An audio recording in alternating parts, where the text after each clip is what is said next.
আসসালামু আলাইকুম রহমতুল্লাহি আবরাকাতুহ। ইন্নাল হামদুলিল্লাহ নাহমাদুহু ওয়া নুসাল্লি আলা রাসূলিহিল কারীম। সুপ্রিয় দর্শক, দেশের বাইরে যে যেখান থেকে এই মুহূর্তে আমাদের সাথে যুক্ত হয়েছেন সবাইকে স্বাগত জানাচ্ছি। আমি ওবায়দুল্লাহ আল কাফি। দেখছেন আপনাদের প্রিয় চ্যানেল নেক্সাস টেলিভিশনের নিয়মিত আয়োজন ইসলামী জীবন বিধান, নিবেদক শরীফ হাউস গ্রুপ। সরাসরি সম্প্রচারিত এই আয়োজন শুরু করছি মহান রব্বুল আলমিনের পবিত্র নামে। বিসমিল্লাহির রহমানির রহিম। যিনি এক এবং অদ্বিতীয়, পড়ছি তার শানি সুবহানাল্লাহি ওয়া বিহামদিহি আদাদা খালকিহি ওয়া রিদা নাফসিহি ওয়া জিনাতা আরশিহি ওয়া মিদাদা কালিমাতিহি। নবীজি সাল্লাল্লাহু আলাইহি ওয়াসাল্লামের শানি পড়ছি আল্লাহুম্মা সাল্লি ওয়া সাল্লিম আলা আবদিকা ওয়া হাবিবিকা মুহাম্মাদিন ওয়া আলিহি ওয়া সাহবিহি আজমাইন।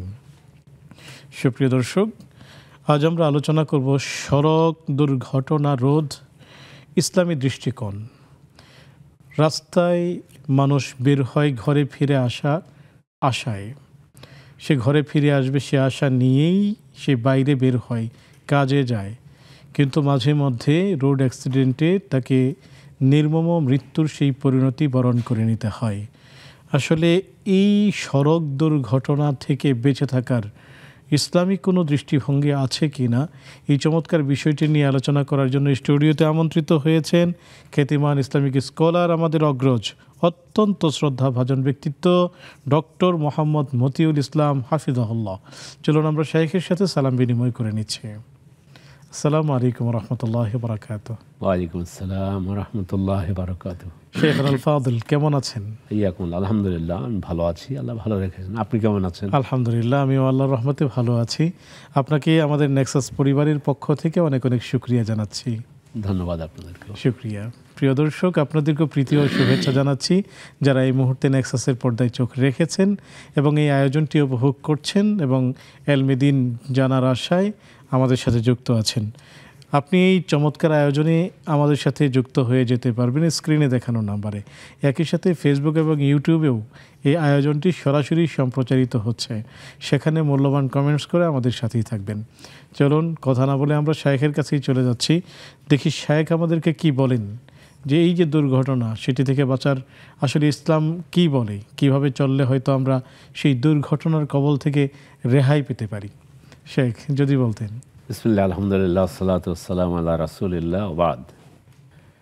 এত চমৎকার একটা বিষয় নিয়ে এসেছেন, আর আল্লাহর অশেষ মেহেরবানি, ইসলাম মানুষের দুনিয়ার সব জায়গার কথা বলে, সড়কের কথা বলে, সড়ক দুর্ঘটনার কথাও আছে। আল্লাহু আকবার। সেটাই আমরা তুলে ধরব।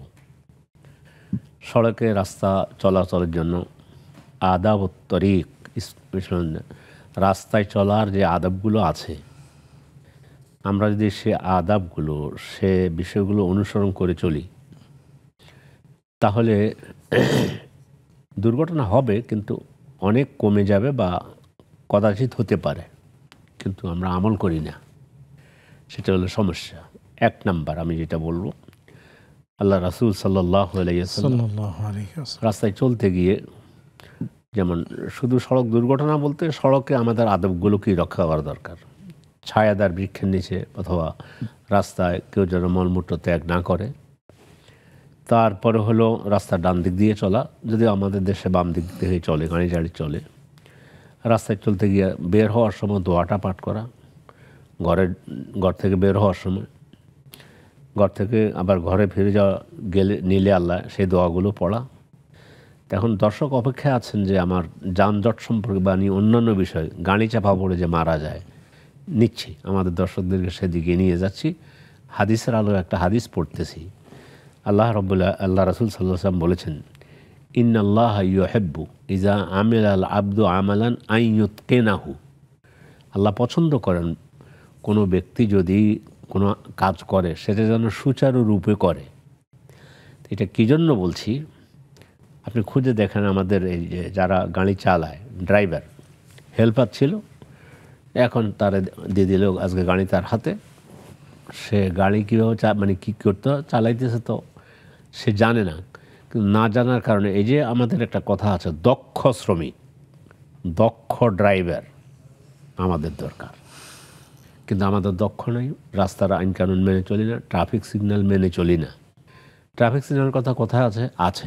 ইসলামে আছে। সেটা হচ্ছে ইসলামের আইন 3 ধরনের, একটা হুদুদ, একটা কেসাস, একটা হলো তাজির।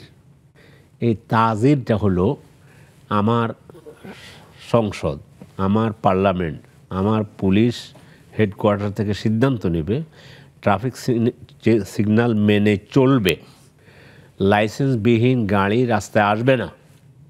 এ সবগুলো যদি মানা হয় যে আজ থেকে লাইসেন্সবিহীন গাড়ি নেই, আজ থেকে ফিটনেসবিহীন গাড়ি নেই, ফিটনেসবিহীন গাড়ি চলবে না, আজ থেকে কোনো অদক্ষ ড্রাইভিং শিখে নেই ভালো করে, সত্যিকার অর্থে তার ড্রাইভিং লাইসেন্স নেই, এক এক করে সবগুলো যদি আমরা মানা শুরু করি রাস্তায়, তাহলে দেখবেন যে আল্লাহ রাব্বুল আলামিন তিনি আমাদেরকে বলছেন, ইয়া আইয়ুহাল্লাযীনা আমানু খুযু হিযরাকুম, হে মুমিনগণ তোমরা সাবধানতা অবলম্বন করো। আমরা চলতে গিয়ে আমরা পথিক যারা সাবধানতা অবলম্বন করব, আবার রাস্তার আইন মেনে, ট্রাফিক সিগন্যাল মেনে, এরপরে দক্ষ ড্রাইভার, দক্ষ হেল্পার, সব কিছু যদি ঠিকঠাক থাকে, গাড়িটার ফিটনেস থাকে, ঠিকমতো চলে, ঠিকমতো সার্ভিস দেয়, যেভাবে মানে যে কার আগে কে যাবে, এই যে ওভারটেকিং যেটা, হ্যাঁ প্রতিযোগিতা, এগুলো কিন্তু কোনো না আছে আইন থাকলেও মানা হচ্ছে না। তাতে হচ্ছে কি, আমরা প্রতিদিন আমাদেরকে খবর শুনতে হয় যে আজকে অমুক জায়গায় এতজন, আমি গতকালকে একটা পত্রিকায় দেখেছি, কোথায় জানি কোন জায়গায় ট্রাক এবং বাসের মাঝখানে সংঘর্ষে রিক্সাওয়ালা চাপা পড়ে মারা গিয়েছে। আজকেও আমাদের একজন দায়ী এবং আমাদের বন্ধুবর আব্দুল হাই সাইফুল্লাহ ভাই, তিনি গাড়ি নিয়ে দাঁড়িয়েছিলেন, তো পেছন থেকে ট্রাক চাপা দিয়েছে, তো দেখেন মারাত্মকভাবে আহত হয়েছেন, আল্লাহ, তবে সুস্থ আছেন। সুস্থ। এই যেটা বলছেন কেন, মানে এমনি কিন্তু গাড়ি রোডের একটা নিয়ম আছে, সেটা হচ্ছে সামনে কি হলো না হলো পেছন থেকে আমি কাউকে করব না, এটাই হলো ড্রাইভারের একটা তখন পুলিশ এসে কিচ্ছু বলবে না, পিছনে যে মেরেছে 100-তে 100% তোমার দোষ। কেন, তো গাড়ি ওখানে দাঁড়িয়েছিল, সে সামনে আছে, তুমি পিছন থেকে তোমার ড্রাইভিং করার জন্য এটা একটা সিস্টেম আছে যে সামনে কি হলো না হলো এটা আমার দেখা দরকার নেই, আমি পিছন থেকে কাউকে মারব না। তো এই যে রুলগুলো আছে, আইনগুলো আছে, সেগুলো আমরা মানি না। যদি মানা হতো তাহলে কিন্তু ওই যে তাজিরের অধীনে আইন আমার আছে, আমার আইন যখন দেশ তৈরি করবে যে ট্রাফিক সিগন্যাল অমান্য করা যাবে না, করলে এত টাকা তাকে জরিমানা দিতে হবে, ফিটনেস গাড়ি চলবে না, চললে এত টাকা করতে হবে, তো সেটা আমরা বহুদিন যাবৎ দেখে আসতেছি নেই, এগুলো কেউ কিছু মানে না। এবং রাস্তায় গাড়ি চলবে অমুকের গাড়ি চলতে পারবে না, এবারে গাড়ির মানে এক কথা নিয়ম শৃঙ্খল অধীনে যদি চলে আসা যায়, তাহলে কিন্তু আপনি সব জায়গায়, শুধু ড্রাইভিং নয়, রাস্তায় যে অ্যাক্সিডেন্ট করে মারা যাচ্ছে শুধু এটা না, রাস্তাতে আরও কত ধরনের সমস্যা আছে। ইসলাম কি নিয়ম মেনে চলার কথা বলে? অবশ্যই ইসলাম নিয়ম মেনে চলার কথা বলে। ইসলাম মানুষকে, আমি যে দেশে থাকি, যে দেশে নাগরিক হই, আমি আমার মতো করে আমি আইন হাতে তুলে নেব না, আমি আমার মতো করে চলবো না, আমি একটা আইন মেনে চলবো। ইসলাম এটা বলে, এই আইনের কথা বলে। ইসলাম রাষ্ট্র পরিচালনা করে, রাসূল সাল্লাল্লাহু রাষ্ট্র পরিচালনা করে দেখাইছেন। তো এই জন্য এই যে রাস্তায় কেউ কাউকে কষ্ট না দেয়া, রাস্তায় একজনকে দেখলে সালাম দেয়া, ভালো কাজের কথা বলা, অকল্যাণ কথা বললে অকল্যাণ থেকে নিষেধ করা, সব কিছু মিলে একটা হলো অ্যাক্সিডেন্ট হয়েছে, লোক মারা যাচ্ছে, সেটার কথা বললাম যে আমাদের যেটা অভাব, সেটা হচ্ছে মানে দক্ষ শ্রমিক না থাকার কারণে রাস্তায় আইন থাকলেও সেটা কেউ কোনো পক্ষ থেকে মানা হয় না, অথবা যে কোনো এক পক্ষ থেকে মানা হয় না। ওভারটেক করেছে, পিছনে গিয়ে কিছু দিয়ে দিয়েছে, আশা করি আল্লাহর রহমতে এগুলো কিছু কমতেছে, থাকলেও কিন্তু সত্যিকার তো এই যে আমাকে কিছু দিয়ে দিল আর সে ওভারটেক করে চলে গেল, তো এগুলো তো মানা হচ্ছে না। এগুলো আইন মানলে শান্তি সেখানে ফিরে আসার কথা, আর ইসলাম আইন মানতে বলে, এই হলো ইসলামের নির্দেশ। ঘর থেকে বের হওয়ার সময় জি, কোনো দোয়া পড়ে বের হওয়ার কথা কি নবীজি সাল্লাল্লাহু আলাইহি ওয়াসাল্লাম আমাদেরকে বলেছেন? নিশ্চয়ই ঘর থেকে বের হওয়া, সফরের দোয়া। সফরের দোয়া তো আমরা অনেকে জানিই না। সফরের দোয়া বিসমিল্লাহি তাওয়াক্কালতু আলাল্লাহ লা হাওলা ঘর থেকে ওয়ালা বাইরে হওয়া, কুওয়াতা ইল্লা বিসমিল্লাহ বিল্লাহ। তাওয়াক্কালতু আলাল্লাহ ওয়া লা হাওলা ওয়া লা কুওয়াতা ইল্লা বিল্লাহ, এটার ঘর থেকে বাইরে হওয়ার দোয়া। আমি সফরে যদিও সফরের কথার কথা, ঢাকা শহরের ভিতরে সফর দোয়া পড়া দরকার নেই। আমি কিন্তু সফর দোয়া পড়া, সফর দোয়া পড়ে বের হওয়া, আবার সফর থেকে ফিরে এসে যেভাবে দোয়া করতেন, রাসূল যেভাবে ফিরে আসতেন, সব কিছু মিলে রাসূল সাল্লাল্লাহু আলাইহি ওয়াসাল্লামকে যদি সবখানে মেনে চলা হয়, সবখানেই সমস্যা কমে সেই যাবে। দোয়াগুলো পড়লে কি আপনি মনে করেন এই জাতীয় দুর্ঘটনা থেকে আমরা বাঁচতে পারি? না, আল্লাহ হেফাজত করবে। মানুষের কাজ হচ্ছে সাবধানতা পালন করা। আমি বেপরোয়া গাড়ি চালাবো আর বলবো যে আমি দোয়া পড়ি বেরিয়েছি, নো। আমার কাজ হচ্ছে আমি আমার স্থানে থেকে আইনকে মেনে চলে আমি রাস্তা চলবো যতটুকু সম্ভব। যদিও আমি আবারও বলছি, রাস্তার ডান দিকে চলার জন্য রাসূল বলেছেন, কিন্তু ব্রিটিশরা এসে আমাদেরকে শিখিয়েছে রাস্তার বাম দিকে চলার জন্য। আমরা সেটার উপরেই আছি। তো যাই হোক, আমাদের রাসূলের এই সুন্নতটা আমরা মানতে পারতেছি না, সেটা হলো ভিন্ন কথা। সুন্নতগুলো মানি। আমি সফর দোয়া পড়েই আমি যাত্রা শুরু করে দিই। আল্লাহু আকবার, আল্লাহু আকবার, আল্লাহু আকবার, সুবহানাল্লাযী সাখারা লানা হাযা ওয়া মা কুন্না লাহু মুকরিনিন ওয়া ইন্না ইলা রাব্বিনা লামুনকালিবুন। তারপর আল্লাহুম্মা ইন্না নাসআলুকা ফি সাফারিনা হাযাল বিররা ওয়াত তাকওয়া। দোয়াটা একটু লম্বা আছে, আমি পুরো দোয়াটা পড়তে গেলে হয়তো দর্শকরা এটা মুখস্থ রাখতে পারবেন না। হেসনুল মুসলিম এই বইটাতে সফরের দোয়াটা শিখে নেন। তো এক কথা হলো, রাস্তায় চলার জন্য যে সমস্ত আদব রাসূল বলে দিয়েছেন সেগুলো আমল করলে নিশ্চয়ই আল্লাহ তাআলা সেখানে বরকত দিবেন, আল্লাহ আমাদেরকে হেফাজত করবেন। আল্লাহ হেফাজত করেন এই জন্য তো আমি গাড়ির নিচে পড়ে গেছি, বিষয়টা এভাবে না। আমি আমার মতো করে ড্রাইভারের মতো করে, যদি সে ভালো ড্রাইভার হয় সে ড্রাইভিং করবে, সে ভালো হেল্পার করবে, গাড়ি যেখানে দাঁড়ানো নিষেধ সেখানে দাঁড়াবে না, যেখানে যেভাবে ডিরেকশন দেওয়া আছে সেভাবে যদি চলে, তাহলে দেখবেন যে অনেকাংশে এই সমস্যা, রোড অ্যাক্সিডেন্ট, এই সমস্ত কিছু থেকে আমরা রক্ষা পাবো, আমরা বেঁচে যেতে পারবো। তো রাষ্ট্রের কোনো দায় বা দায়িত্ব আছে কি? অবশ্যই রাষ্ট্রীয় দায়িত্ব আছে কি না, রাষ্ট্রীয় দায়িত্ব রাষ্ট্র। এই জন্য আমি ওই লোকমুখে শুনেছি, এটা বই পুস্তক পড়ি নেই। ওই এক নাস্তিক নাকি বাংলাদেশে এসে রাস্তাঘাটের অবস্থা দেখে বা গাড়ি চালানো দেখে, গাড়ি টাড়ির অবস্থা দেখে সে বলছে যে বোধহয় কেউ একজন আছে, নইলে দেশের লোকে বেঁচে আছে, বা এরা বেঁচে ঘরে ফিরে যায় কীভাবে। অবস্থাটা এমন। বিদেশে দু একটা দেশে গিয়েছি, দেখার সুযোগ হয়েছে। আমি আপনার কাছে আসবো, একজন দর্শককে যুক্ত করি। জি, আসসালামু আলাইকুম ওয়া রাহমাতুল্লাহ। ওয়ালাইকুম আসসালাম ওয়া রাহমাতুল্লাহি ওয়া বারাকাতুহু। জি প্রিয় বোন, আপনাকে স্বাগতম, প্রশ্নটি করুন। আচ্ছা, হলো। জি, আচ্ছা, ধন্যবাদ। আমাদের একজন আছে, সে হলো আপনার খুব ভালো আর কি দেখে বুঝতে পারে যে এই ভালো দুনিয়ার দিকে চিন্তা করে নাকি আখিরাতের দিকে চিন্তা করে। তো এরকম। জি, প্রশ্নটি করুন। এখন ওই আমাদের একজন আছে, সে হলো খুব ভদ্র বিনয়ী, কিন্তু আপনার খুব চুপচাপ। এই জন্য ওই আরেকজন বলছে যে ও হলো ভদ্র বিনয়ী হলেও সে একটু আলেম টাইপেরই, আমাদের মাদ্রাসা হুজুরে মানে ও ভদ্র বিনয়ী হলেও ও হলো আপনার অহংকারী, কথা বলে না। তা আমাদের মধ্যে একজন আছে যে খুব ভালো, সে বলছে না, আসলে এটা ঠিক না। ওই ভদ্র বিনয়ী কি সহজে হওয়া যায়? যে আল্লাহর বন্ধু হতে চায়, আল্লাহকে সন্তুষ্ট করতে চায়, সেই ভদ্র বিনয়ী হতে পারে। এখন ও যেহেতু ভদ্র বিনয়ী, এবং আল্লাহ তো বলেছেন যে তোমাকে যা পছন্দ হচ্ছে না তাকে তুমি সঠিক পথ দেখাও, বলো। কিন্তু অনেক সময় বলার সম্ভাবনা বললেও সে মানতে চায় না, এরকম।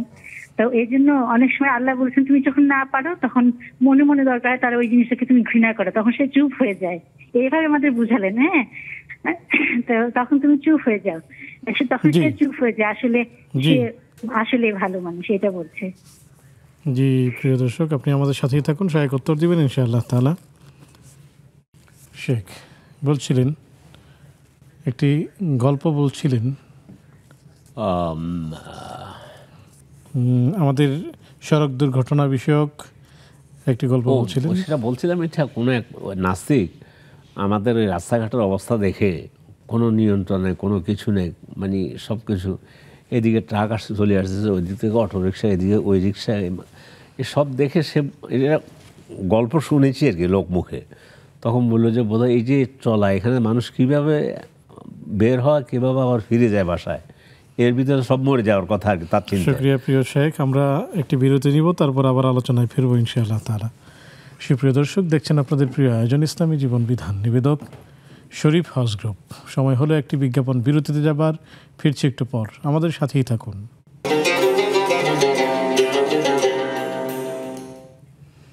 আসসালামু আলাইকুম রহমতুল্লাহি আবরাকাতুহ।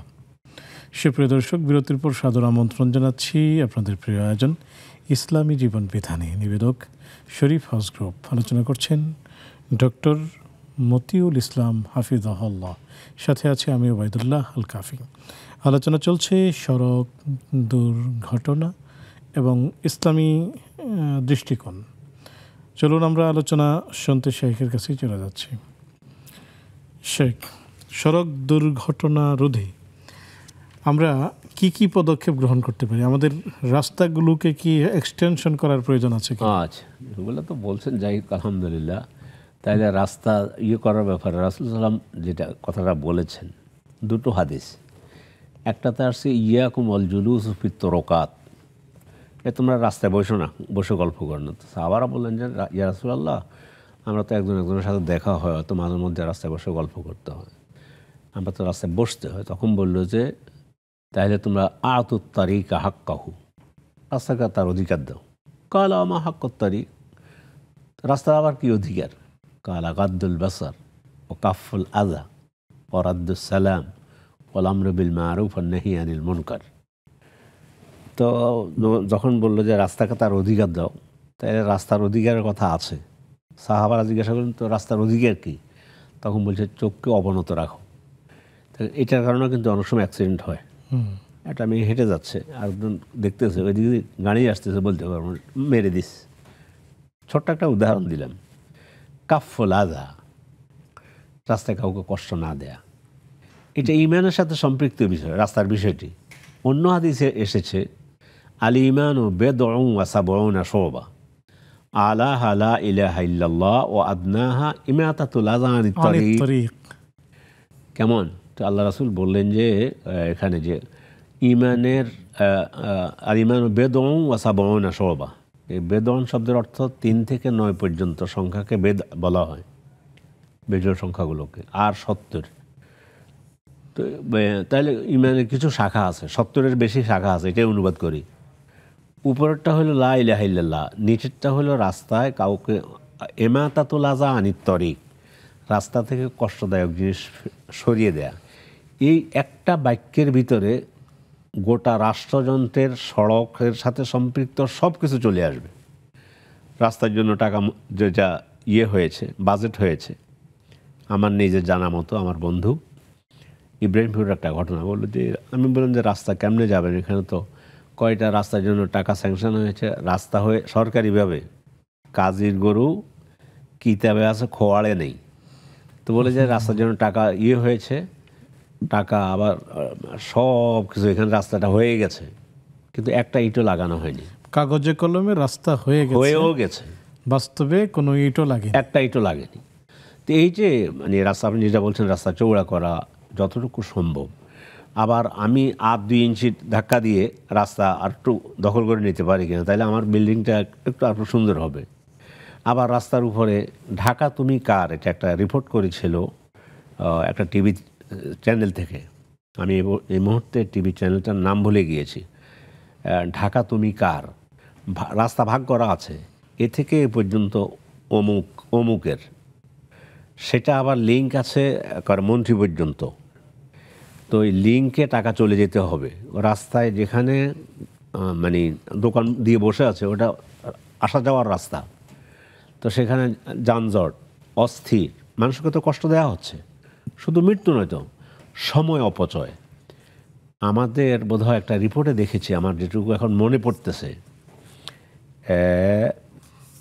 প্রতিদিন ঢাকা শহরে 2 কোটি লোকের মধ্যে একটা ধরেছে আর কি, ধরলাম 1 কোটি লোক আসা যাওয়া করে প্রতিদিন, অথবা 50 লক্ষ লোক, কথার কথা ধরলাম, যেটাই ধরি 70 লক্ষ লোক ধরলাম, প্রতিজনের যদি 2 ঘন্টা করে গড়ে সময় লস হয়, তাহলে 70 লক্ষকে 2 দিয়ে গুণ দিলে যা হয়, এটা হলো আমাদের প্রতিদিন সময় লস হয়, রাস্তায় কষ্ট পাই, বসে আছি, আহারে কষ্ট, এটাও কিন্তু এগুলোর ভিতরে আসবে। শুধু অ্যাক্সিডেন্ট করে লোক মারা গেছে, রাস্তার অধিকারের মধ্যে বললাম যে যেটা বিষয়টা শুধু এমন না যে অধিকারের কথা ইসলাম বলেছে, এটা ঈমানের সাথে সম্পৃক্ত বিষয়। শুক্রিয়া শেখ। আমরা আসবো, একজন দর্শক অপেক্ষা করছেন, তাকে নিয়ে নিচ্ছি। আসসালামু আলাইকুম রহমতুল্লাহ। ওয়ালাইকুম আসসালাম। আমি প্রশ্ন করতে চাচ্ছিলাম, যেটা হচ্ছে গিয়ে মক্কা শরীফে 1 ওয়াক্ত নামাজ পড়লে আপনারাই বলেছেন হয়তোবা যে 1 লাখ ওয়াক্তের সওয়াব পাওয়া যায়। তাহলে আমার প্রশ্নটা হচ্ছে গিয়ে যে এই যে সারা জীবন একজন মানুষ যদি 60-70 বছর বাঁচে, তার সওয়াব নামাজের এগেইনস্টে আল্লাহ তাআলা ফেরেশতাদের বলবেন যে সওয়াব নামাজ উনি করেননি, তো ওনার নফল বা সুন্নত আছে কিনা। তাহলে এই 1 লাখ ওয়াক্ত যে নামাজের সওয়াব পাওয়া গেল 1 ওয়াক্ত নামাজ পড়লে, তাহলে এটা দিয়েই তো 100 বছরের একজন মানুষের সমস্ত ফরজ নামাজের কাজাটা হয়ে যায় বা সওয়াবটা পেয়ে যান উনি, তাই না? এইটার বিষয়ে আমি একটু জানতে চাচ্ছিলাম। শুক্রিয়া প্রিয় ভাই, আমাদের সাথেই থাকুন, শায়েক উত্তর দেবেন ইনশাআল্লাহ। আমি দেখতে পাচ্ছি আরও একজন দর্শক অপেক্ষা করছেন। আসসালামু আলাইকুম রহমতুল্লাহ। জি, কে আছেন? হুজুর আসসালামু আলাইকুম। ওয়ালাইকুম আসসালাম। হুজুর আমার 3টা প্রশ্ন ছিল।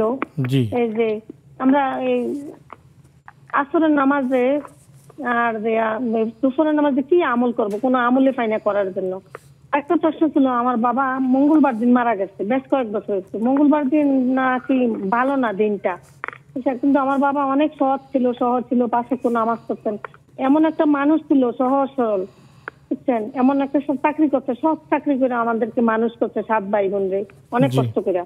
কিন্তু মঙ্গলবার দিন মারা গেছে। আমার বাবা এত ভালো মানুষ ছিল, এত নামাজ 5 ওয়াক্ত পড়তে, তাহাজ্জুদের নামাজ পড়তে, মসজিদে যায় নামাজ পড়তে, শীতের দিনও একা একা গ্রামে। জি, 3 নম্বর প্রশ্ন।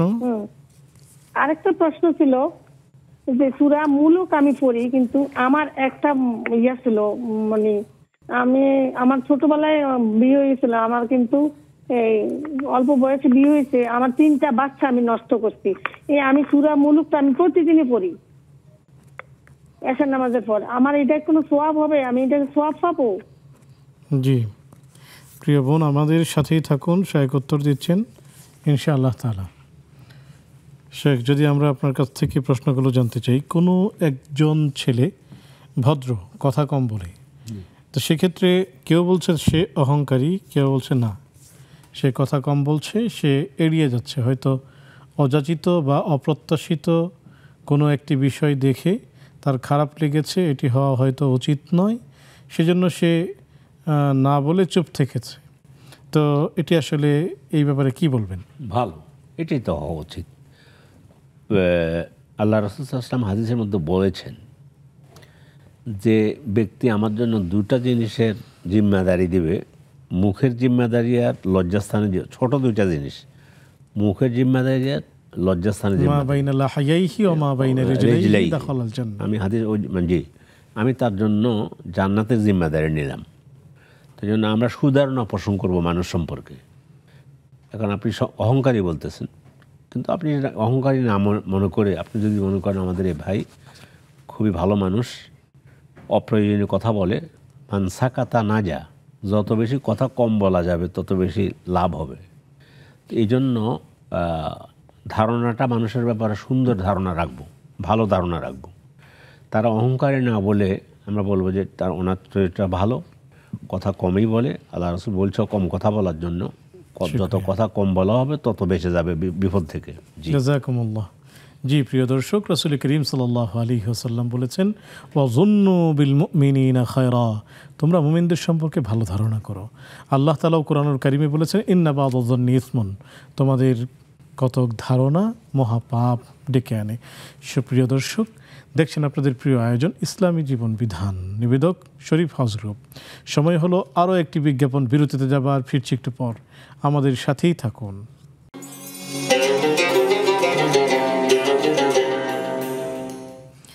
আসসালামু আলাইকুম রহমতুল্লাহি আবরাকাতুহ।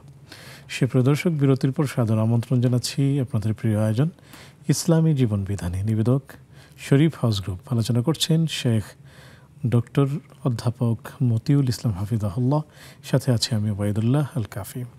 আলোচনা চলছে সড়ক দুর্ঘটনা রোধ, ইসলামিক দৃষ্টিকোণ। সেই সাথে পেয়েছে আপনাদের বেশ কিছু প্রশ্ন, জানতে চলে যাচ্ছি সরাসরি শেখের কাছে। শেখ, আপনি চমৎকার উত্তর দিয়েছিলেন। আমাদের একজন ভাই জানতে চেয়েছেন, মক্কা মোকাররমায় এক ওয়াক্ত নামাজ পড়লে 1,00,000 ওয়াক্তের সওয়াব পাওয়া যায়। হয়তো উনি প্রশ্নটা একটু ভুল করেছেন, 1 রাকাত নামাজের সওয়াব 1,00,000 নেকি হয়। উনি প্রশ্নটি হয়তো এইভাবে করতে পারেননি। তো তিনি বলতে চাচ্ছেন, যেহেতু নফল থেকে ফরজের ঘাটতি পূরণ করা হবে, তাহলে তো 100 বছরের ঘাটতি মক্কা মোকাররমায় কয়েক ওয়াক্ত নামাজ পড়লেই তো হয়ে যাচ্ছে। তাহলে আর ইবাদতের প্রয়োজন তো মনে হচ্ছে নেই, যদি বলতেন। এটা যদি আপনি বলেন তাহলে মুহাম্মদ সাল্লাল্লাহু আলাইহি ওয়াসাল্লামের কাছে চলে আসেন। আল্লাহু আকবার। উনি তো ছিলেন মক্কা মদিনাতেই। তো রেসালাতের 13 বছর তো মক্কায় ছিলেন, পরে মদিনায় গেলেন। মদিনায় গিয়ে তো উনি হাদিস বললেন, হাদিসও সহিহ। উনি রাতের ইবাদত করতে করতে পা ফুলে যেত। আল্লাহু আকবার। আম্মাজান আয়েশা বলেন, ইয়া রাসূলুল্লাহ লিমা তাসনা, এত ইবাদত করেন কেন? ওকাদ গুফিরা লাকা মা তাকাদ্দামা মিন যামবিকা ওয়া মা তাআখার, আপনার পূর্বাপর সব তো আল্লাহ মাফই করে দিয়েছে।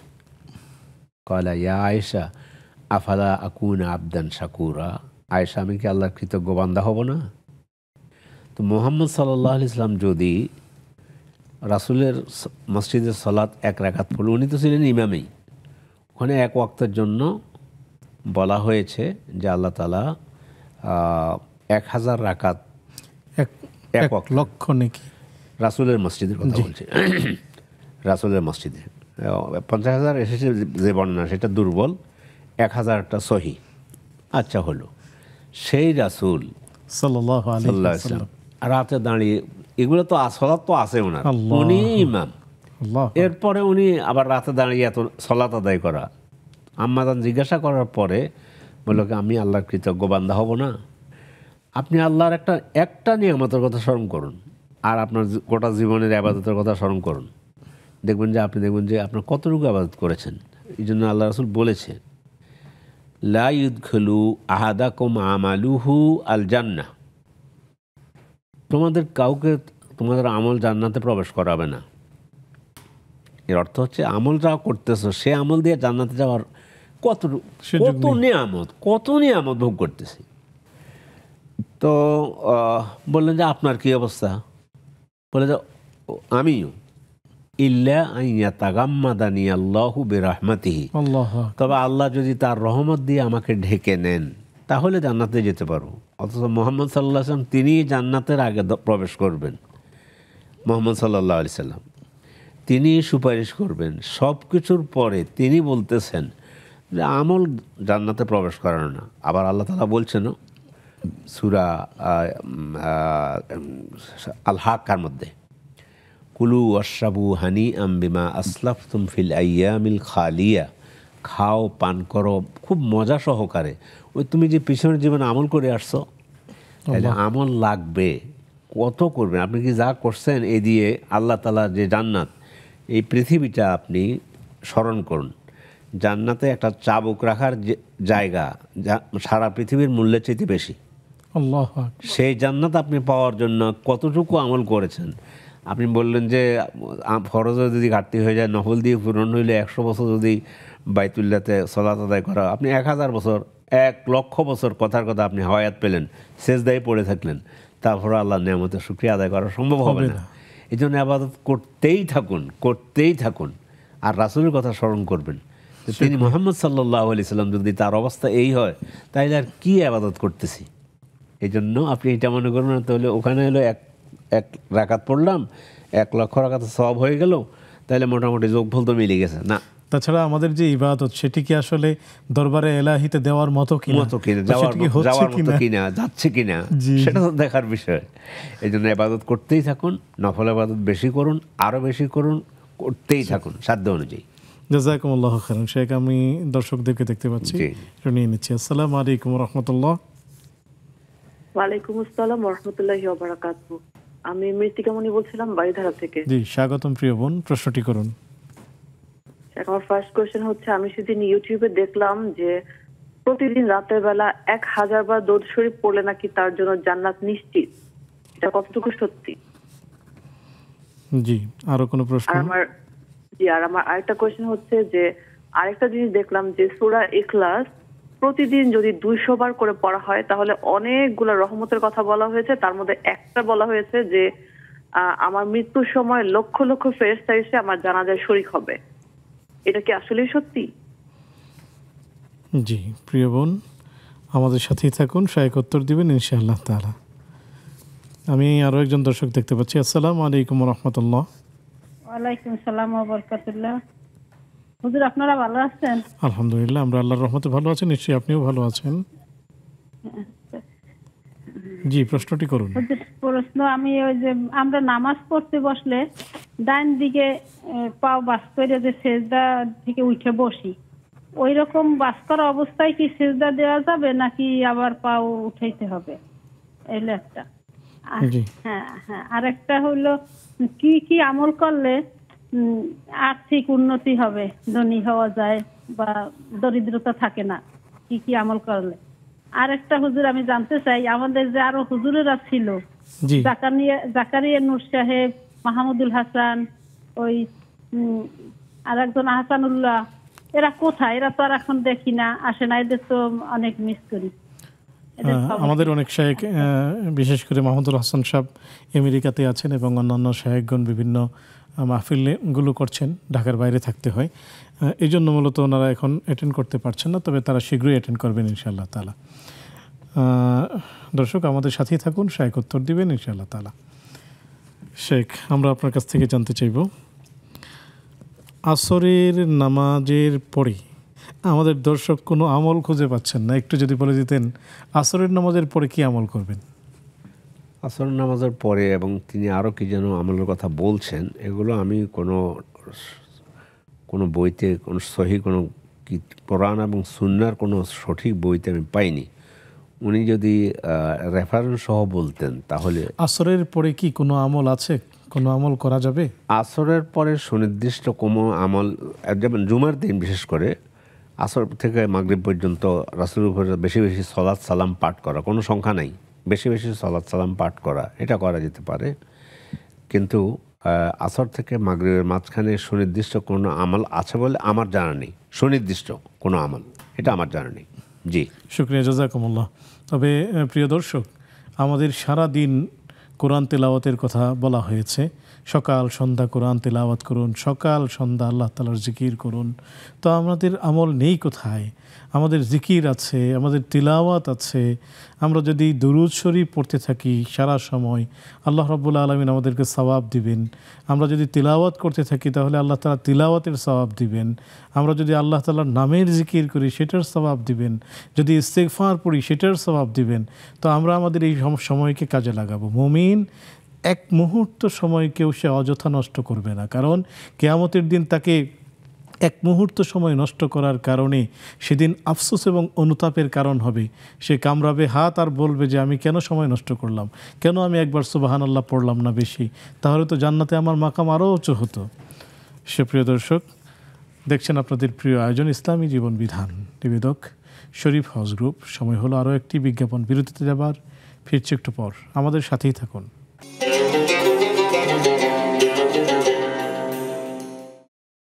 আসসালামু আলাইকুম রহমতুল্লাহি ওয়া সুপ্রিয় দর্শক, বিরতির পর সাদর আমন্ত্রণ জানাচ্ছি আপনাদের প্রিয় আয়োজন ইসলামী জীবন বিধানে, নিবেদক ইসলামী ব্যাংক, নিবেদক শরীফ হাউস গ্রুপ। আলোচনা করছেন অধ্যাপক ডক্টর মতিউল ইসলাম হাফিজাহুল্লাহ, সাথে আছি আমি ওবায়দুল্লাহ আল কাফি। আলোচনা চলছে সড়ক দুর্ঘটনা রোধে ইসলামের দৃষ্টিভঙ্গি। সেই সাথে পেয়েছি আপনাদের কিছু প্রশ্ন, জানতে চলে যাচ্ছি সরাসরি শেখের কাছে। শেখ, মঙ্গলবার দিন যদি কারো মৃত্যু হয় তাহলে এটি অমঙ্গল হয়, ভালো মৃত্যু নয় বা ভালো মৃত্যুর আলামত নয়, এমনটি মানুষ বলাবলি করছে। কথাটি কতটুকু সঠিক? মোটেও স্বীকৃত নয়। এটা বানোয়াট, এটা গ্রামীণ হাটে বাজারের কথা, কোরআন সুন্নাহর কথা নয়। আল্লাহু আকবার। আমাদের জীবনের প্রতিটি মুহূর্ত সুন্দর, ভালো, উত্তম। হ্যাঁ, কথা শুক্রবার দিন মৃত্যু, এটা কোনো কোনো বর্ণনা এইভাবে এসেছে, মৃত্যু ভালো। কিন্তু মঙ্গলবার, রবিবার, মঙ্গলবারে অমঙ্গল, এগুলো অন্যান্য কৃষ্টি কালচার থেকে এসেছে, হিন্দু ভিন্ন ধর্মীয় কোনো ভিন্ন কৃষ্টি ধর্মীয় চিন্তা কিছু চেতনা থেকে। ধ্যান এই ধারণা। ধরনের চিন্তা করবেন না। আপনি যে বলছেন যে আপনার আব্বু খুব ন্যাক্কার লোক ছিলেন, এটাই মনে করেন মৃত্যু যখন আসবে, ইযা জাআ আজালুহুম লা ইস্তাখিরুনা সাআতান ওয়া লা ইস্তাকদিমুন, আপনার আব্বার মৃত্যু যে সেকেন্ডে আসার কথা ওই সেকেন্ডেই আসছে, এবং সেটা শুভক্ষণ, ভালো। উনিও ন্যাক্কার লোক ছিলেন, আল্লাহ ওনাকে জান্নাত নসিব করুন। আপনি অযথা নিজে বসে বসে যে মঙ্গলবারে অমঙ্গল এই ধরনের চিন্তা করবেন না, এগুলো শুকরিয়া। অমুসলিমদের চিন্তা। জি, জাযাকুমুল্লাহু খায়রান। সূরা মুলক প্রতিদিন ইশার নামাজের পর নিয়মিত পড়েন, এটি কি তিনি ভালো করছেন? ভালো। এই সূরা মুলকের আরেকটা নাম সাহাবারা বলতেন যে আমরা আরেক নাম সূরা আল মানিয়া, অর্থাৎ একটা হাদিসের মধ্যে এসেছে সূরা মুলক পড়লে যদি রাত্রে ঘুমায়, যদি ওই সময় রাত্রে মৃত্যু হয় বা ওই দিন, আল্লাহ তাআলা তার কবর আযাব মাফ করে দেবেন। সুবহানাল্লাহ। এই জন্য এই আমলটা ভালো করুন, অন্যকে বলুন। জি। শুক্রবার 100 বার যদি কেউ দুরূদ শরীফ পড়ে, 1000 বার যদি কেউ দুরূদ শরীফ পড়ে সে নিশ্চিত জান্নাতে যাবে, এমনটি তিনি জেনেছেন। কথাটি কি সঠিক? না, এই ধরনের কোনো কিছু পাইনি। শুক্রবার দিন বেশি বেশি রাসূলের উপর সালাত সালাম পড়তে বলা হয়েছে, কিন্তু 1000 পড়লে শুনেছি সে জান্নাতে চলে যাবে। তাহলে একজন শুক্রবারে 1000 বার পড়ে দিল, তাহলে তো জান্নাত তার জন্য হয়ে গেল। আসলে ইসলাম ফিতরতের দিন, ন্যাচারাল দিন। ইসলাম রাসূলের জীবনে এমন কোনো কথা পাবেন না যেটা মানে বিবেকের সাথে সাংঘর্ষিক। সাংঘর্ষিক হলে বিবেককে ঠিক করে নিতে হবে, রাসূলের কথা ঠিক, এটা বুঝতে হবে। তো যাই হোক, শুক্রবার দিন বেশি বেশি সালাত সালাম পাঠ করতে বলা হয়েছে, সূরা কাহফ পড়তে বলা হয়েছে, এ সমস্ত আমল করব। কিন্তু এতবার সুনির্দিষ্ট পড়লে নিশ্চিত জান্নাতে চলে যাবে, এই ধরনের কথা আমরা বলবো না। এটা আমি পাইনি কোনো হাদিসে বা কোরআনে। জি। তবে আল্লাহ তাআলা চাইলে দিতেও পারেন, যেহেতু দুরূদ শরীফ না, চলছে। সেটা ঠিক আছে, আপনি পড়বেন 1000 বার, আপনি 2000 বার পড়েন, যতটুকু সম্ভব সেটা পড়েন। আলহামদুলিল্লাহ। প্রিয় দর্শক, আমরা যত বেশি পারি দুরূদ শরীফ পড়বো ইনশাআল্লাহ তাআলা। আরও একটি বিষয় তিনি জানতে চেয়েছেন যে সূরাতুল ইখলাস 100 বার পড়লে তার মৃত্যুর সময় অনেক ফেরেশতা, লক্ষ ফেরেশতা জানাজায় শামিল হবে বলে তিনি জেনেছেন। এ জাতীয় কোনো বর্ণনা কি পেয়েছেন? এটা আমার জানা নেই, এটা কোনো কোরআনে হাদিসে কোথাও পাইনি। উনি কোথায় পেয়েছেন? আসলে এই সমস্ত কিতাব পত্রের মধ্যে একটু ভেবে চিনতে ভালো সহিহ বুখারী পড়ুন, সহিহ মুসলিম পড়ুন, ভালো আহলে ইলমদের যে সমস্ত বই পুস্তক লিখে গিয়েছে। কিছু বই পুস্তক আছে ওজিফার নামে, বই পুস্তক আছে মকসুদুল মুমিনিন, সে সমস্ত যারা লিখে গেছেন তারা লিখে গেছেন, কিন্তু আমাদেরকে যাচাই বাছাই করে কথাগুলো গ্রহণ করতে হবে। ফলে এই ধরনের কথা আমি কোথাও পাইনি। শুকরিয়া। সূরাতুল ইখলাস এমনিতে খুব তাৎপর্যপূর্ণ এবং গুরুত্বপূর্ণ। সূরাতুল ইখলাস 3 বার পড়লে কোরআনুল কারীম একবার খতমের সওয়াব পাওয়া যায়। তো যেহেতু সূরাতুল ইখলাস পড়লে এটি অনেক ফজিলতের কথা নবীজি সাল্লাল্লাহু আলাইহি ওয়াসাল্লাম বলেছেন, আমরা সেই বিশুদ্ধ বর্ণনাগুলোকে সামনে রেখেই আমল করব। বাকি আমার জানা যায় যদি ফেরেশতা না আসে তাতে কোনো সমস্যা নেই, আল্লাহ তাআলা যদি আমাকে এর উসিলায় মাফ করে দেন সেটাই তো আমাদের কাম্য হওয়া উচিত। আমাদের শায়েখ তাই বললেন যে ফেরেশতা আসার বর্ণনাটি হয়তো আমরা পাচ্ছি না, কিন্তু ইন্না সূরাতুল ইখলাস তাআদিলু সুলুসাল কোরআন, এই বর্ণনা আমরা পেয়েছি যে এটি 3 বার পড়লে একবার কোরআনুল কারীম খতম করার সওয়াব পাওয়া যায়। আমরা এটি বেশি করে পড়বো ইনশাআল্লাহ তাআলা। শেখ, আমরা আপনার কাছে জানব, নামাজে যখন সেজদা থেকে ওঠা হয়, বসা হয়, তখন পাকে বিছিয়ে দিয়ে বসা হয়, সেই পা বিছানো অবস্থায় কি সিজদা করলে সিজদা হবে না পা দাঁড় করাতে হবে? পা দাঁড় করানোটাই উত্তম। এখানে একটা বর্ণনা আছে, মারাসিলে আবি দাউদ একটা বর্ণনা এসেছে, আল্লাহ রাসূল হেঁটে যাচ্ছিলেন, দুইজন মহিলাকে দেখলেন যে ওই যে হাতকে জড়সড় হয়ে হাত বিছিয়ে দিয়ে সালাত আদায় করতেছে। তো এই হাদিসটা মুরসাল হাদিস, এটা দুর্বল হাদিস। সহি হাদিসে এসেছে আল্লাহ রাসূল বলছেন নারীর জন্য পুরুষের জন্য, ওয়ালা ইয়ামবাসিতু আহাদুকুম যিরাআইহি ইমবিসাতাল কালব, কুকুরের মতো তোমরা হাত বিছিয়ে দিও না, নারী পুরুষ সকলেই। পরে আমরা ঝুঁকে যে একদিকে একবার ওই হাত বিছিয়ে দিয়ে যেভাবে দেই, সেটার সূত্রটাও বললাম, কিন্তু সে সূত্রটা দুর্বল। এই জন্য সেজদা করার সময় নারী পুরুষ সকলের একই ধরনের সেজদা হবে। শেখ বলবেন, আমরা সবাই ধনী হতে চাই, ধনী হওয়ার আমল কি? ধনী হওয়ার ওভাবে যদি কোনো আমল থাকলে সেটা করতে সব ধনী হয়ে যেতাম। আল্লাহর কাছে সাহায্য চান রিজিকের জন্য, আল্লাহর কাছে বলেন, চেষ্টা করেন। লাউ তাওয়াক্কালতুম আলাল্লাহি হাক্কা তাওয়াক্কুলিহি লা রুজিকতুম কামা ইউরজাকুত তায়রু তাগদু খিমাসান ওয়া তারুহু বিতানান। তোমরা যদি তাওয়াক্কুল করতে আল্লাহর উপরে, তাওয়াক্কুল সঠিক তাওয়াক্কুল, তাহলে তোমাদেরকে রিজিক দেওয়া হতো যেভাবে পাখি সকালবেলায় তার নীড় থেকে বেরিয়ে যায়, খালি পেটে ভরা পেটে ফিরে আসে। শেখ, ইস্তিগফার পড়লে কি ধনী হতে পারবে কিনা? ইস্তেগফার পড়ার জন্য মানে ইস্তেগফার পড়লে ধনী হয়ে যাবে, বিষয়টা এইভাবে না, এইভাবে না। আমি যেটা বলছিলাম, কিছু কিছু বিষয় আছে, পিতা মাতার খেদমত করলে হয়তো আল্লাহ রিজিকে সে বরকত দান করে, অথবা হায়াতে বরকত দান করেন। সেটাও কথা কি হায়াত বেড়ে যায় নাকি হায়াত বরকতময় হয়। তো যেহেতু হায়াতের কথা বলা হয়েছে যে হায়াত সুনির্দিষ্ট, তো এখানে আহলে ইলম ব্যাখ্যা দিয়েছেন যে হায়াতটা বরকতময় হয়। যেমন ইবনে তাইমিয়া রাহিমাহুল্লাহ, উনি 60 বছর বেঁচেছিলেন বা যা বেঁচেছিলেন, ওনার হায়াত আর আমার হায়াত এক না। ওনার হায়াত আল্লাহ এমন বরকত দিয়েছে, উনি যা লিখে গিয়েছেন ওটা আমি আমার আরও 50 বছর হায়াত বৃদ্ধি করলে পড়ে শেষ করতে পারবো না। তো এইভাবে রিজিকের মধ্যে আল্লাহ তাআলা বরকত দান করেন, সেই জন্য তাওয়াক্কুল করতে হবে। তাওয়াক্কুল 3টা বিষয়, আল আখযু বিল আসবাব, সুম্মার রুকুনু ইলাল্লাহ, সুম্মার রিদা বিন নাতিজা। আরবি কথাগুলো বললাম, এটা কোনো হাদিসের কথা না। আহলে ইলম তাওয়াক্কুলের ব্যাখ্যা দিতে গিয়ে বলছেন আমাকে মাধ্যম অবলম্বন করতে হবে। কোন ব্যবসা করব, না পড়াবো, না শিক্ষকতা, কোনটা, একটা মাধ্যম গ্রহণ করতে হবে। এরপর আল্লাহর দিকে ফিরে যেতে হবে, এরপর আল্লাহর পক্ষ থেকে যা আসে সেটার উপর সন্তুষ্ট হয়ে যেতে হবে। শুকরিয়া। এই 3টা মিললে কিন্তু আসল তাওয়াক্কুল হয়ে গেল। আল্লাহ তাআলা ইনশাআল্লাহ যিনি। শেখ, অনেক অনেক শুকরিয়া আপনাকে, জাযাকুমুল্লাহু খায়রান। বারাকাল্লাহ। সুপ্রিয় দর্শক, সড়ক দুর্ঘটনা রোধে আমরা প্রথমেই ঘর থেকে বের হওয়ার সময় অবশ্যই সুন্নাহ মাফিক বের হব। বিসমিল্লাহি তাওয়াক্কালতু আলাল্লাহ লা হাওলা ওয়ালা কুওয়াতা ইল্লা বিল্লাহ পড়ব। গাড়িতে ওঠার সময় অবশ্যই শায়েখের বলা সেই দোয়াটি পড়ব, সুবহানাল্লাযী সাখখারা লানা হাযা ওয়া মা কুন্না লাহু মুকরিন ওয়া ইন্না ইলা রাব্বিনা লামুনকালিবুন। আল্লাহুম্মা ইন্না নাসআলুকা মিন হাযা সাফারিল বিররা ওয়াত তাকওয়া ওয়া মিনাল আমালি মা তারদা। আল্লাহুম্মা হাওয়িন আলাইনা সাফারানা হাযা ওয়াদফি আন্না বাদা। আমরা এই জাতীয় দোয়াগুলো পড়ে বের হব। আল্লাহ রাব্বুল আলামিন আমাদেরকে ইনশাআল্লাহ তাআলা ভালো রাখবেন, শান্তিতে নিরাপদে ঘরে ফিরিয়ে দিবেন ইনশাআল্লাহ তাআলা। সুপ্রিয় দর্শক, আগামী পর্ব দেখার আমন্ত্রণ জানিয়ে আজকের মতো বিদায় নিচ্ছি। সে পর্যন্ত ভালো থাকুন, সুস্থ থাকুন। আসসালামু আলাইকুম ওয়া রাহমাতুল্লাহি ওয়া বারাকাতুহু।